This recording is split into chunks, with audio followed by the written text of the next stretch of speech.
The Outerhaven presents to you the Xperience, episode number 16.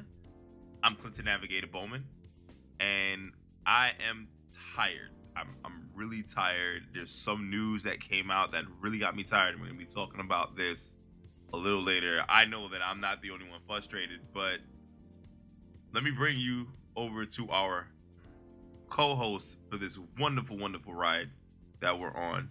This fantastic voyage. Keith Shadow Haxon Mitchell, editor-in-chief of the Outerhaven. Keith, what's going on? See, typically when things make me mad, I don't get tired.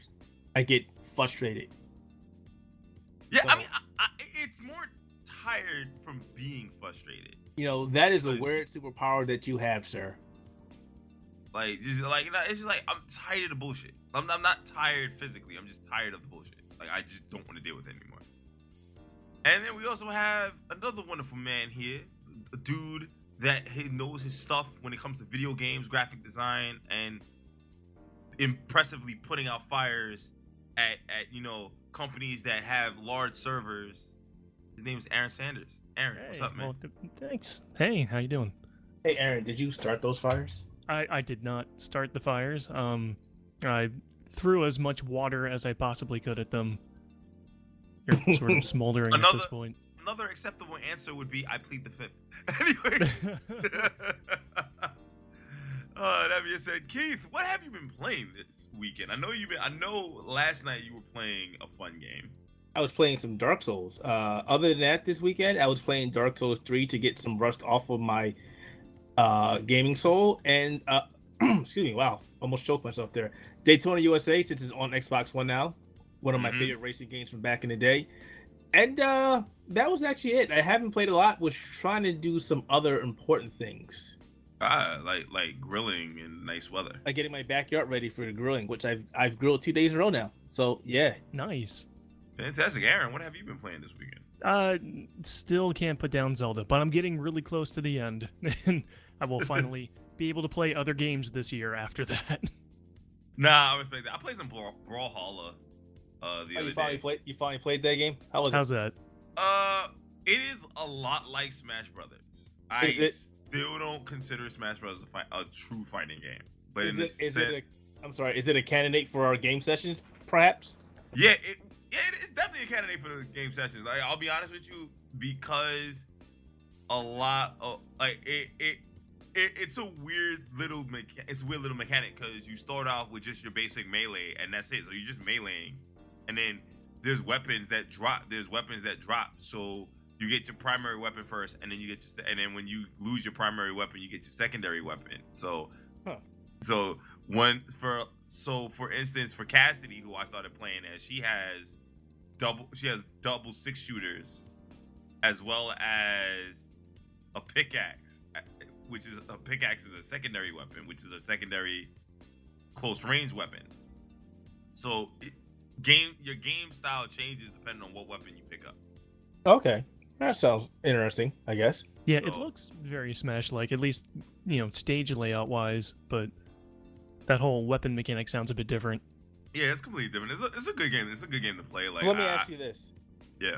Can you kill people, or is it only ring outs like Smash? You have to damage them to the point. Where the life bar is red and you ring them out. Yes. Boo! That is not a fighting game, sir. See, I never said it was a fighting game to begin with. It's a competitive game. I'm disappointed. Like, I really am. But keep in mind, Brawlhalla is getting a lot more buzz than Smash Brothers right now. And that's mostly because it's new. But at the same time, I mean, when you're seeing Brawlhalla at things like PAX Arena, it's pretty solid. Yeah, it had a huge stage at PAX, so that was pretty cool. And it was consistently full too. So it's still in early access, right? I believe so. Yeah, it is. But it's free, so yeah, it is a free to play game, so it can't hurt to, check it out once in a blue moon. Is it free to play, but you pay for other characters, or? I plead the fifth. I do not know. It's free to play, and then, for example, like the pack that we got at PAX, the press code that we got at PAX unlocks the Valhalla pack, which is the which unlocks all the current and future legends in the game. Oh wow. Yeah, so there's that. Yeah, so maybe we should check that out this weekend. Yeah, that sounds good.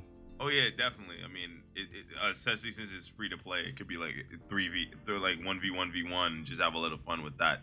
I've also been playing Resident Evil 4 again because that's my favorite Resident Evil game. Wait, and better than Code Veronica? I said it's my favorite, right? I said it's my favorite. I never said it was better. Is it your favorite over Code Veronica? Yes. Wow. Okay. I think objectively, Code Veronica is a better game, but Resident Evil 4 is my favorite because it changed the game. And to be fair, Leon Kennedy is a cool character, man. I'm telling you, if you like Resident Evil 4, you should definitely check out The Evil Within. You might like that as well. I got a chance to watch you play it, Keith. I like that game. Yeah, that game is great. I might do a playthrough again. I really enjoyed that game. Indeed. The DLC was good too. Yeah, and then I obviously just jumped on the Neo Geo bandwagon again and started playing old Neo Geo games. I played King of Fighters 13 recently, so I was actually listening to the King of Fighters 94 soundtrack, one of the better ones. I like 95 better. Actually, no, I like 97 better. 97 soundtrack is actually pretty sick. But that's splitting hairs and not talking about things that's Xbox or PC related, even though. All right. So go ahead. So let's move on.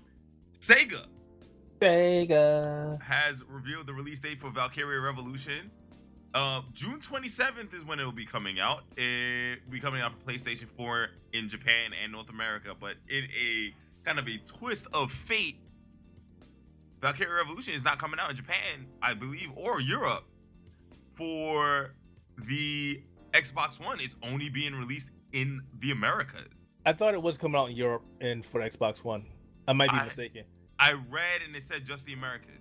Okay. Of the press release that our contact sent us.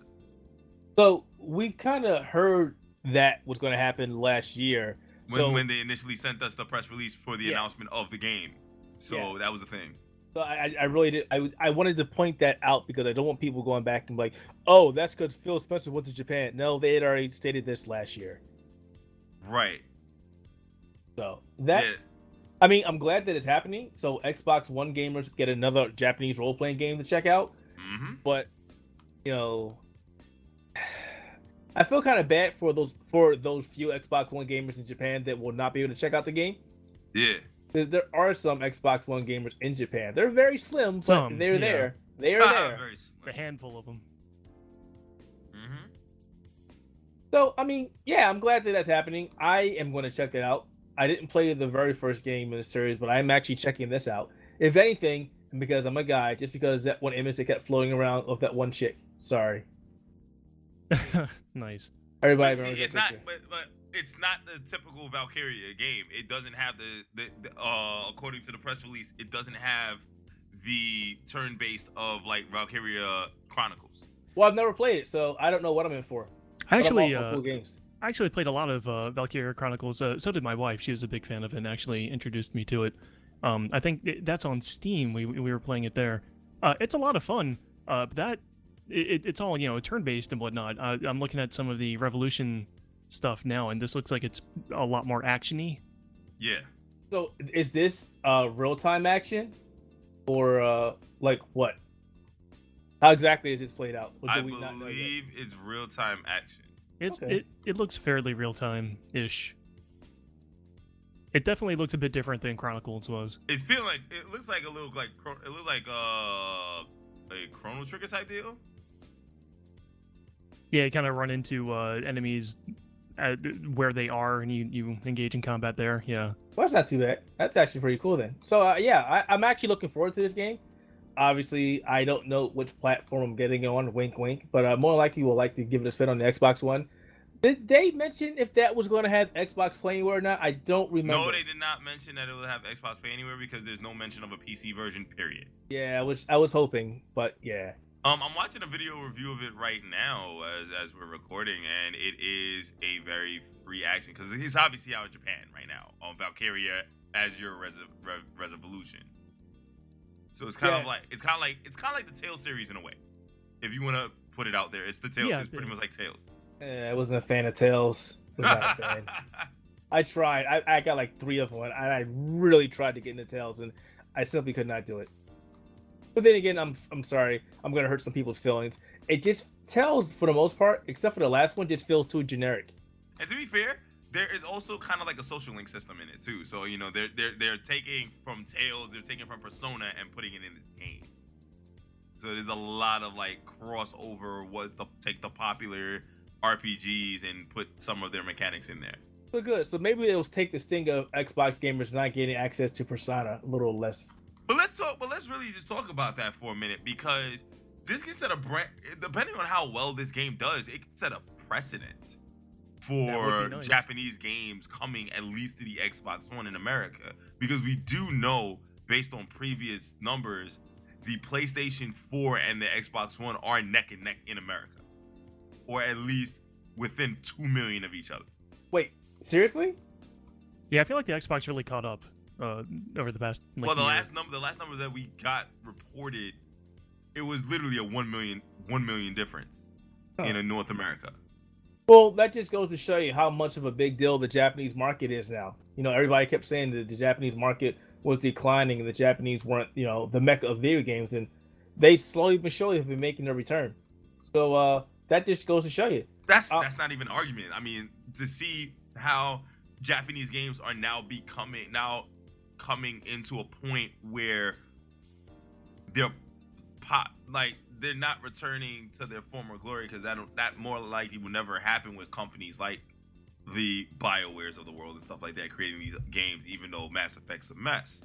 Well, no, I disagree on that, because if you look at just the number of titles we've got from Japan already, huge titles already, I would say it paints a different picture, but it's not really what we're talking about. I agree, but it kind of plays into it, because even though if you say the Xbox One and the PlayStation 4 are neck and neck in North America, you have to look at all the other markets, and that's still a big deal for these companies that are bringing out the Personas. Right, but what I'm trying to say, but back to the argument with Sega doing this and saying, okay, we're going to exclusively release it in America because it's the same freaking architecture. You're not really just splitting hairs. You're really only splitting hairs, to a degree. Yeah. Why haven't other companies done that? It's like, well, America buys our games a decent amount. We can make a little bit more money by releasing it on the Xbox One. Releasing it on the Xbox One, at least just in America, or maybe in America and Europe, and make a little bit more money. We're not going to lose money on that. Well, we can speculate on that, but we probably already know why that is. No, we probably do. I mean, it's good. Listen, I told you I was going to go into full speculation mode. Listen, if this does well, I can see Sega issuing a directive to Atlas and saying, "Yo, release Persona 4 on the Xbox One." I don't see that. Persona 5 on the Xbox One. I don't. That'd be a bit of a jump. Yeah. Or release, or go back and release the old Persona. Start releasing old Persona games on the Xbox One and see what happens. Like a Persona collection of 1 through 4, because you can technically do that with the DVDs, with the Blu-ray disc space. Now, while that's not something that I wouldn't like to see, that would be fantastic. Persona has been a PlayStation exclusive game. I don't really see them going back and quote unquote causing waves. Now, maybe a new IP or a game they have in the work, possibly. Or moving Shin Megami Tensei over to Xbox as well as Nintendo. Well, yeah, it's on Nintendo, so there is some room there. Persona, I'm not exactly sure, but that, yeah. But it does send a nice signal that Sega is willing to take. But keep in mind, you also forgot there was a Persona game that came out on the Nintendo 3DS. Right, there was, but so was Shin Megami Tensei on that as well. So it's like sort of like splitting hairs there. Right. The big thing that people like to throw around a lot is, Xbox gamers don't play stupid Japanese games. But Tales of Vesperia was probably and Blue Dragon and Lost Odyssey. You don't have to tell me that. Best-selling Japanese games to come out on the Xbox. Oh no, I'm not disagreeing. I'm sorry. Hold this L. I'm sorry. I'm not disagreeing. There are a lot of people, that Xbox owners, who play Japanese games, but it's just that stupid stigma. That's the same stigma that hurts the sales of the Xbox One in Japan. it's American console. We're not going to make games for it because people aren't going to play our games on it. Well, no, that's dumb thinking. It's extra money. If the architecture is similar, and you're going to do minimal effort to get more money out of it, it's a win-win. That's why a lot, that's why a lot of Japanese let's give companies are Aaron bringing out some. on Give PC. Aaron some space to say some sorry because we've been dominating the conversation. Oh no, I was just gonna say that I felt like Blue Dragon was the first kind of big hope that we had that more Japanese games were gonna start hitting Microsoft platforms, and it didn't quite generate what we were looking for. But like every time this happens, we keep hoping. Okay, maybe this will be it. This will be what opens the floodgates, and we'll get something good. So I don't know. I'm hoping this does help. But Keith's right. There's that stigma in there. They don't want to make games for the American produced console. It's really dumb. There is a lot of interest over here for that stuff. Yeah, I'm just saying they honestly need to hold this L because like you can't tell me that Japanese games would not have a market on the Xbox at all. No, they totally would. Like you can't tell me that. Let's move on. Enter the Gungeon is gonna be releasing on the Xbox One next month. About damn time. About damn time. Yeah. April 5th, Xbox Play Anywhere, cross save and cross buy. So you're damn right, getting on Windows 10. Nice. I've always wanted to play Enter the Gungeon. So, we did review it. Keith reviewed it. I loved it. He rubbed it, man. He rubbed it so I mean, much. it had a couple rough spots, but it was a decent playable game. He rated it 70. He rated it 70. Yeah, 70 well, out of 100. The 3 issue out of I 5. had with that, 3.5. the gameplay was a little wonky, and I didn't feel like they did a lot of work with the multiplayer aspect of it. Yeah. When you played, you could pick one of the main characters, and then you picked a Spectre. You can't pick two playable characters or two featured characters, which Right. kind of just knocks down the play value for me. So Right. that said, I did say it was still a great game. Definitely pick it up, but it's been a year that Xbox One gamers are getting it, which is better late than never. You right. I think they're going to eat this game up, and plus it comes with the supply drop DLC, which adds a couple new weapons to the game and changes a couple things. So that's great. Yeah, I was gonna ask if they were gonna put out anything special for it since it's finally hitting the Xbox. Nope, just the DLC. Just the DLC. Yeah, so it's April 5th, not 7th. We Thought it was did make a 7th. small error. Yeah, we made a small error. It's April 5th. Just want That's to good. Yeah, better late than clarify that. I think I might have messed up in saying that. So I actually played that on Steam last year. I enjoyed it too, but it is definitely very challenging. And my problem with it was I got pretty far in it. I was playing it for a while, and then I got killed, and you have to basically start over at that point. And Yep. I was like, I managed to hold that play shit. twice, and on the second time I got killed. I was like, okay, I can't do this again right now. Yeah, if you don't get the elevators unlocked, it's like, yep, Yeah. sorry. Yeah. Also, since it's is it procedurally generated? It is. Like that's all. Yeah. So I got a completely different boss the second time. I got killed by the boss in the first area both times, and I got a completely different boss. I did better against the second one, but I still got killed. And it's like, okay, if I go back in again, I could get something completely different. It's Yep. fun to play, but it's an investment. And if sometimes my skills are a little weak, so. If you go in there and get wiped out, I don't know. It can be a lot of work to get back to where you were. right. I will say that procedural generated games do get a lot of flack when they're put into a roguelike. Because most roguelikes, you go in, knowing what the boss does after he's kicked your butt a couple times. Here it's like, I don't know which boss I'm going to get. Which one am I going to fight? Right. Yeah. But moving Some people on, really love that though. I mean, is this a multiplayer game or is it one player? 'Cause I didn't get the It's a local co-op. Local co-op. Yeah, and that second player gets it. They don't really get like a full-fledged character. Right. Yeah, to they just play. get the Spectre. Again, I'm saying one more Yeah. time. They don't get. Do they get to pick up other guns? The second player. I didn't actually get. To I don't play think they player. do. Yeah, So but they we'll just- talk more about that later. Anyways, we gotta move on. We have things to talk about, words to say. Let's move on to some of the bigger topics. We have two big topics today, ladies and gentlemen. Let's talk about the first one. Did Xbox fans inspire a fan-centric culture at Microsoft? Did they? That's a Are good you question. asking me or telling me? No. That's the question. That is a genuine question. Did they inspire a fan-centric culture at Microsoft? Yusuf Mehdi You said Mehdi of the corporate vice president of Windows and Devices Group at Microsoft seems to think so. Aaron said you were the one that found this wonderful piece of bloggery. Why don't you lead on this? Bloggery makes it sound so dirty. Well, it was a blog post that Yusuf wrote on LinkedIn, and it was kind of looking back at you guys remember from it was E3 2013, I think, when the Xbox One, the best E3 of all time. Yeah. That's when the Xbox One got announced. They came out, they talked about all the features and whatnot. And right off the gate, there was the big changes they wanted to make in rights management on the games. They wanted to have an always-on connection for the Xbox. And what was it? Like every time you booted a game, it had to do a call home for a license check and stuff like that. You guys remember all that? Yep. Yeah, and the backlash to it was huge. It was negative. Gamers went nuts. It sounded like they were really restricting how you're going to be able to play your games and how you're going to be able to sell them or trade them or lend them to friends. And people really had a negative reaction to it.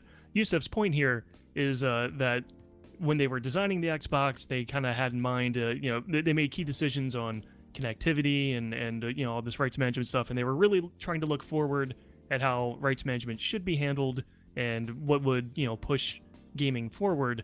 And they weren't really thinking about how the fans were going to react. When they saw how the fans reacted, they kind of had that moment of, this is where we should be putting our focus. So they had to basically become a fan-centric culture is what he describes it as.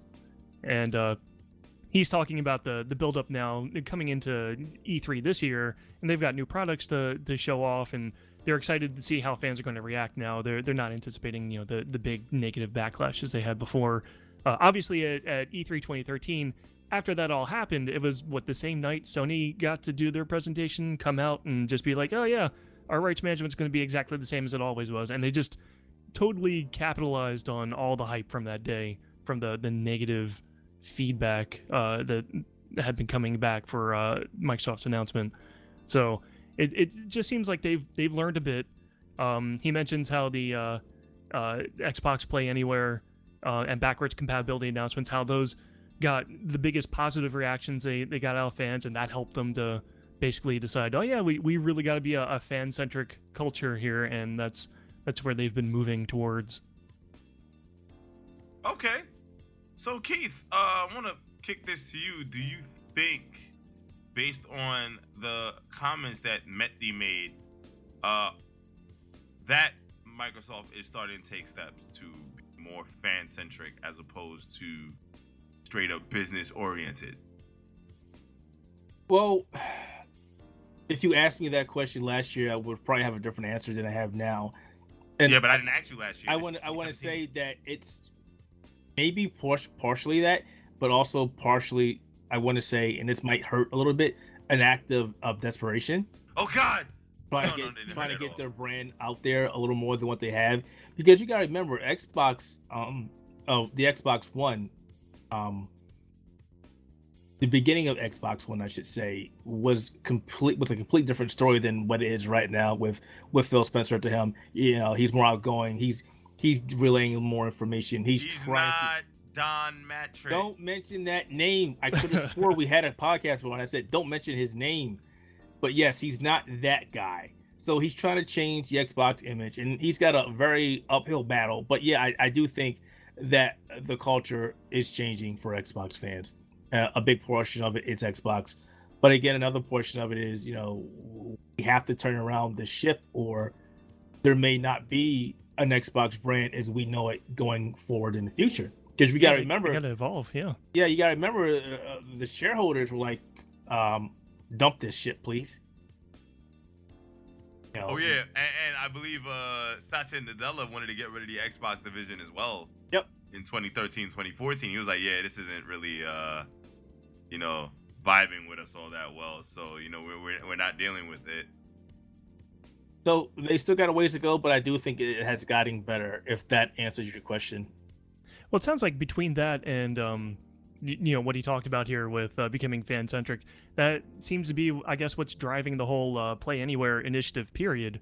because now they're trying to tie, the Xbox gamers in with PC gamers and kind of make that unified platform. So it's kind of saying like, okay, yeah, we really need to turn this around, like Keith was saying. Yeah, most definitely.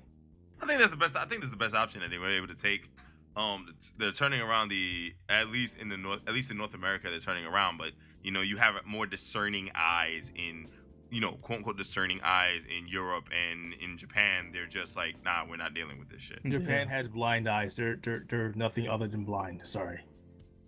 When you say that, Keith, that can be taken as a very racist thing. They're blind. They're not seeing. How is that? If you take it out of context, then that is your issue. No, they're gonna say that's the beauty of people. They take things out of context because they want to push narratives. Man. No, they can push all they want, but the proof is in the pudding, so to speak. Japan says, "Oh, Xbox One." Nah. And everybody's been telling Phil Spencer and Xbox brand to pull out of Japan, and I'm like, Spencer's like, no, like, sorry, can't do that. That's asinine. Stop asking me. All right, so final topic of the night, very important topic that we have to talk about because this does somewhat affect gaming to a degree. Now today, shouts out to thehill.com for streaming this, as well as C-SPAN for those of you that watch C-SPAN. He says C-SPAN. C-SPAN. I used to watch C-SPAN. C-SPAN's good. The House of Representatives voted to repeal Obama-era regulations on broadband privacy, overwhelmingly, by the way. So the bill should be making its way to President Trump's desk, where he will more than likely sign it. Oh, he's gonna sign that shit. And this is another step. No, and I don't want to talk about politics, but this is another step to erasing Obama's legacy. And I'm going to say it point right, and I don't care who's offended. It's because the brother's black. I don't give a shit. I wasn't going to go that far, but I was definitely going to say, yeah, this is basically the majority of the Republicans and Trump going, if it's Obama, we want it gone. And you know how much of a smile they actually probably had with this when healthcare got shot down. Healthcare was like, well, we lost this one, but hey, we could totally nail this one. I mean, that coon ass Indian that's in charge of the FCC right now, that coon ass coolie that's in there right now, talking about, oh, I am not about net neutrality. I'm like, what? How? So let's break it down. Let's actually get some facts out here. So what exactly this is doing? So like we mentioned, this will likely hit the desk of President Trump, and he more than likely will go ahead and sign away. No, he actually has said he will sign it. Yeah, so he more than likely will sign it. So what's going to happen here is basically any browsing data, any browsing that you do on your machine that's captured by your ISP, which is basically all of it, unless you use a VPN, an overseas VPN is captured by your ISP. This data can now be, and here's the key word, legally sold. Now, in the past, there have been ISPs that have sold this data and have gotten caught and have gotten sued. Now, they are legally able to do this. Basically means anything that you browse that is picked up, it's fair game. Right. But my issue with this is this. We have such concerns about, identity theft and social security numbers being, stolen and to that effect. But you're literally doing the same thing right now. You're taking stop right there. I'm going to provide a couple responses to this. The Electronic Frontier Foundation stated that if this bill is signed into law, companies like Cox, Comcast, Time Warner, AT&T, Verizon will have free reign to hijack your searches, sell your data, and hammer you with unwanted advertisement. Worse yet, consumers will now have to pay a privacy tax by relying on VPNs to safeguard their information. It's essentially a privacy tax at this point. The FCC chairman Ajit Pai is in support of rolling back these rules. This is on Engadget, by the way, claiming that the FCC will work with the Federal Trade Commission to ensure that consumers' online privacy is protected through a consistent and comprehensive framework. Here's the problem with that. It will essentially be up to the ISP. It'll be up to the FCC and the Federal Trade Commission to determine how creepy internet service providers can get. And I don't believe that. Why would you work with the same organization that you just went through to strike out any safeguards in place? Here's the problem with the FCC: is a new chairman, as opposed to the old chairman that was there during Obama's presidency. Yeah, I got like the worst guy to put in there. You have a guy who was against it in the first place that's running the FCC. What? Yep. Yeah, that's conflict. Well, keep in mind, it's not even a conflict. It's status quo with Trump's presidency over the last 70 days. I mean, it's complete status quo. This is not even a joke. Over the last 70 days, and technically this is day 68. Like, 68, 69. The thing about it, and what people don't really understand, is that the party of personal responsibility doesn't give a fuck about personal responsibility. They're hypocrites to the highest degree. Pretty much. Now, it's not to say Democrats are innocent either. No, I'm not going to say that at all. Don't get it twisted. But from a political standpoint, this isn't protecting the country you promised to protect, Donald John Trump. This is putting us in way more danger than that. Okay, so here's a perfect example. So you're fair game to sell your private information, your sensitive information. Who's to say they're not selling it to other countries and shit? Exactly. What safeguards do you have in place to guarantee that if this data is sold, that it will stay in the U.S.? There is none. So even if you make a contract or draft us something up that says it will stay in the hands of U.S.-based companies, there's no guarantee that you won't have somebody within that company that says, you know what, I'm working as a side deal. I can get you all these addresses and whatnot and just sell it to you for XYZ. There's nothing. There is nothing. All you did was legitimize something that was bad. And this is, I'm really frustrated. I'm flabbergasted here that our Republicans and Democrats, because they're both guilty here, are this stupid to allow something like this that is so detrimental. Well, to be fair, I'll put it out there. No Democrat in the House voted yay to this. Well, I'm saying the Democrats are dumb because we're in this entire situation. Had they not decided to go with Hillary Clinton? Yeah, here we go. I mean, he's not wrong. No, he's not. But it's pretty much like Chris Rock said. You went from a 40-something-year-old charismatic black man to a 70-year-old white woman. That's like, replacing Carmelo Anthony with Neil Patrick Harris. Like, I like Neil Patrick Harris. I think he's a cool dude. Yeah, but he can't play basketball. That's okay. But you see what I'm getting at. And the problem that I have here is I don't think our majority of these Republicans, because there were some Republicans who voted against it. I don't think they fully understand what they just set in motion. No, not at all. Because this is going to impact them. This is going to affect everybody in this country, including our illustrious president. They don't get what they just did. And keep in mind, this is a administration who doesn't use secure technology to begin with. The same issue that they had with Hillary Clinton. Oh, she just uses private email. What? What? We're going to lawsuit her. What?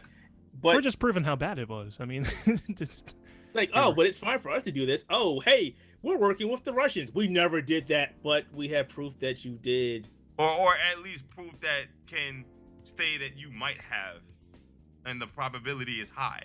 So at the same time, for me, I don't trust the fact that this is a thing.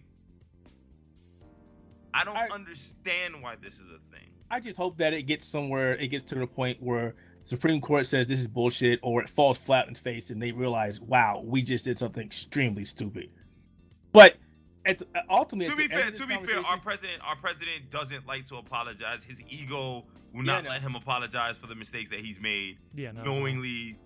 I'm telling you, it's actually really stupid now because, like I said, this in fact impacts everybody. This impacts your family now. You just dude, if somebody hates you, I could basically go to like Comcast or let's see. I can go to not even Comcast. I can go to Time Warner or Verizon. It's gonna be so much easier now. Yeah, I was about to say this is gonna really affect doxing. Jeez. Yeah, I could just basically so I know where Barron Trump's gonna be without security. I'm like, that's something that could be a thing. And I'm just putting it out there. I'm not saying it as in like, I'm gonna actually do it because sorry, I wouldn't. I don't agree with doxing. I hate doxing. Doxing is asinine. No, I agree, but it's going to get a lot worse now because they pretty much gave them the keys now to the kingdom. Exactly. Like, if you really hate somebody, you can fuck their life up. Way worse. Yeah, so I know everything about you now. I know what you like, what you do, places you like to go. But keep in mind, with regulations like this, it takes a long time to put into effect. So, this may not go into effect until maybe a couple years. And even then, let's just assume President Trump gets impeached Re-elected? and Oh dear God. brother please gets reelected. Do you think he's getting not reelected? reelected. No, I mean, no, not at all. Impeached, and we get a Mike. And to be fair, The second a choice Mike ain't much Pence, better. a Mike Pence presidency in terms No. of like technology is more common sense than a Donald Trump. Right? No, it isn't. No, Neither I one said of them. technology wise, no. Everything else, no. Like I And wouldn't the do big it. thing that's really bothering me, and I'll shut up, is, I want to kind of hear what Aaron has to say. I think he's going to say the same thing I'm going to say, but this house is making decisions and signing off on things that they don't understand. There's not one technology inclined person there to step up and like, maybe this isn't such a smart idea. At the same time, I want everybody to really, really understand two things. One,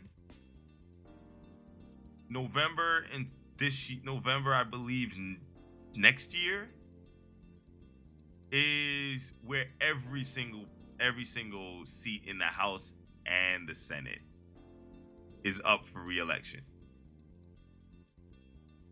So you got 2 years. You got a year, just under 2 years to kind of change things in the country. What are they saying, Star Fox? I don't remember. Good Do a luck. barrel roll. That Do a barrel roll? That and good luck. Good luck. No, I completely agree with Keith. It seems like things like this, like you were saying earlier, are just 100% driven by we just want to repeal or change things that were set in motion by the previous administration, for better or worse. Usually for worse. We don't care. Just undo that. Yeah. We're gonna do it completely different now. It's gonna be terrible, but we're pushing forward because it's not what the previous administration did, and Right. that is the worst way to to run this. Our Hey, healthcare right. plan is better. Oh, What healthcare plan? what healthcare plan? Yeah. Healthcare plan? What are you talking about? So that's it. Good luck, everybody. Yeah. I'm not one to say get VPN because most people, when you say get a VPN, are like, "What are you using it for?"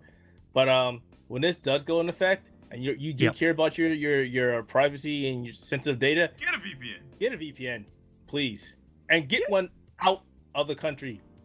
I can't believe that we're just totally okay with that. Okay, yeah, they can scrape all the data coming in. Do you know why So, we're okay just with yeah, that? whatever. Is because, honestly speaking, a lot of them old motherfuckers sitting in Washington, D.C. right now, getting paid off by these companies, Oh, yeah. are woefully ignorant of how technology has changed over the years. But They if are you get, still stuck. They are still stuck in the good old TV tube days of the 1960s and 70s, where let's play the match game 78. Like, I cannot grasp the fact that being involved in technology myself, that this is okay, and that how much of a hole you just opened up with this. I mean, of all the countries that want to come in and pick our data, you just made it so much easier. I don't get that. Yeah, no, it's very clearly something that's been designed by people that don't understand. Period.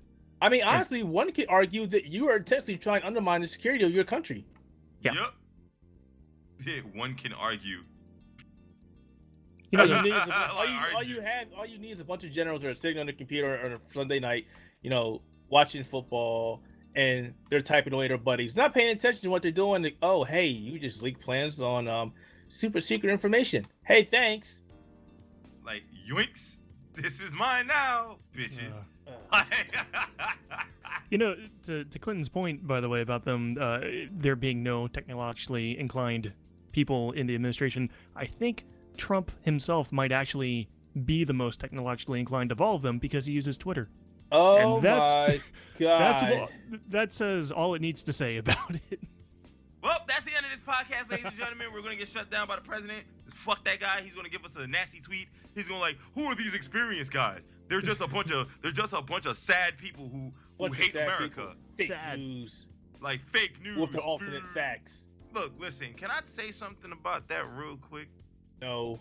I need America to hold the biggest L they ever hold. I need Goku to go throw up a spirit bomb L because y'all motherfuckers didn't care about fake news until Donald Trump started talking about fake news. And even then, his definition of fake news is news that doesn't agree with his ideology because he's a narcissistic asshole who hasn't had to really work a day in his life. Yeah, I mean, his daughter definitely don't know what the fuck a job is. Like his wife is a fucking immigrant.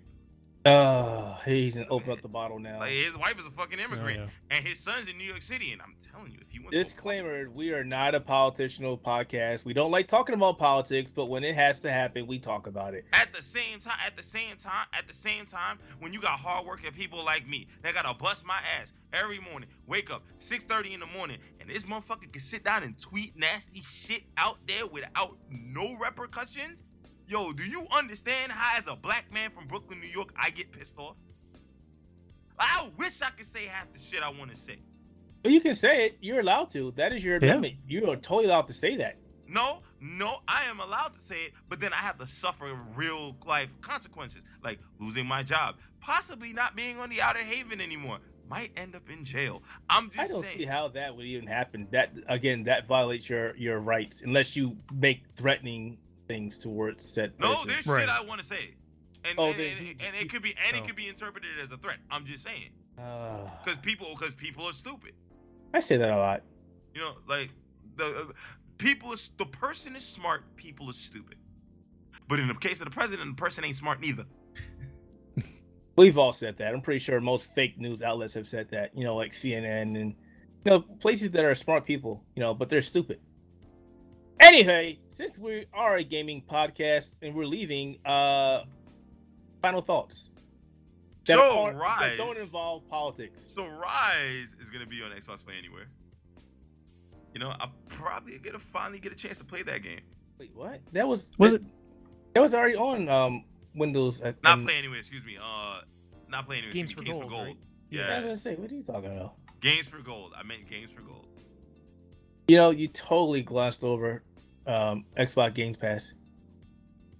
Oh yes, I did. I also forgot that Xbox Game Pass is going to beta ring users. Is in beta. It is in beta right now. Excuse me. I want to see how that shapes up. There are some people. Once it gets to preview 3, we're gonna talk about. There are some people right now on NeoGAF. I'll post the links in the podcast once it goes up. They're talking about it.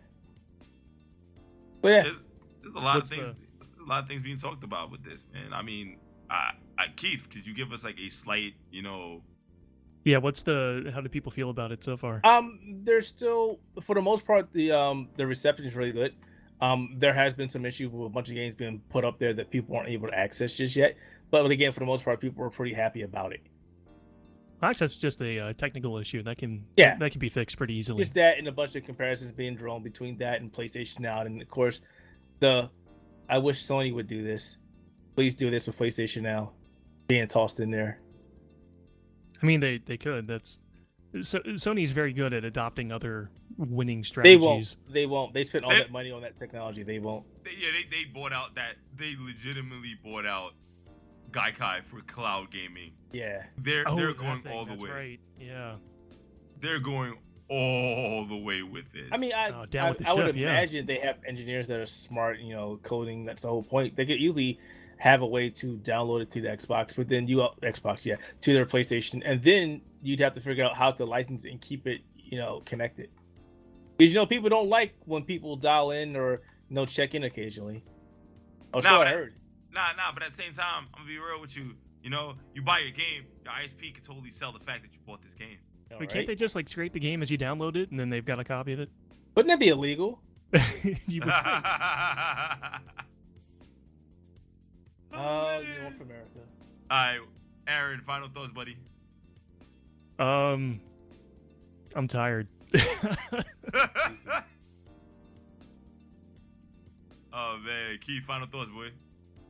Dark Souls 3, The Ring City is a phenomenal DLC. If you didn't like Ashes of Arendelle, definitely check this out. And keep in mind that you should take this slow and enjoy it because this is the final DLC and the final Dark Souls game we will see for quite some time.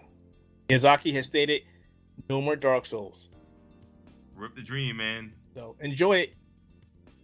Yep, and ladies and gentlemen, on that note, go enjoy Kingdom Hearts because it's coming to the Xbox One soon. 15 years ago, the game was released. We talked about this on the Sony-centric podcast, which leads into the segue that shills to pay the bills. Wait, did you say Kingdom Hearts? Kingdom Hearts. Like 3? You know, the game that's probably never going to come out. Yeah, it's like, why are you talking about that? We're still a few years out. What are you talking about? Hey, listen, it was a segue. You know? Thank God people don't have to hold their breath for that long. They would be dead many times over. Yo, I'm telling you, man, this game was never going to come out. Well, Final Fantasy 15 came out, and Duke Nukem Forever came out, so... Keep the dream alive. It will happen. It will happen. Sony-centric, Carl's joined us on the show last week. We talked about Resident Evil. 21 years this week, Resident Evil released. It's been a long time, man. As well as Tekken 20 years ago and Kingdom Hearts 15. We also have the Nintendo Entertainment Podcast. Catch that, all things Nintendo. They're going to be doing a handheld debate, so you need to go catch that. That might actually be really good. Virtual Boy for life. Get out. Oh, wait, you said handheld. Head held. It was portable. It was supposed to be portable. No, it had a stand. That was not portable. There's something wrong with my eyes? They're all red. No, it's intentional. Oh, we also got the Center Analyst. Go check out that. The last episode that Sarah did was about the Joker, so you catch that. The A1 podcast, you can catch that as well, all anime, as well as the War and Infinite panels, which will be back soon as the computer is fixed in Guam. So that's the thing. You know, I missed that. I missed that show. That show was actually really good. We have people everywhere. Oh yeah, Australia, Guam, Australia, England. Australia. Yeah, we got a lot of places, a lot of people. You know, we had one in Colombia. Or is it Peru? One of those places. I don't remember. But you know, we're an around the world organization. That being said, ladies and gentlemen, Clinton Navigator Bowman here on behalf of Keith Mitchell and Ann Sanders. We'll be back next week. Not only for episode number 61 of Sony Centric, but also episode number 17 of the Xperience. Peace out.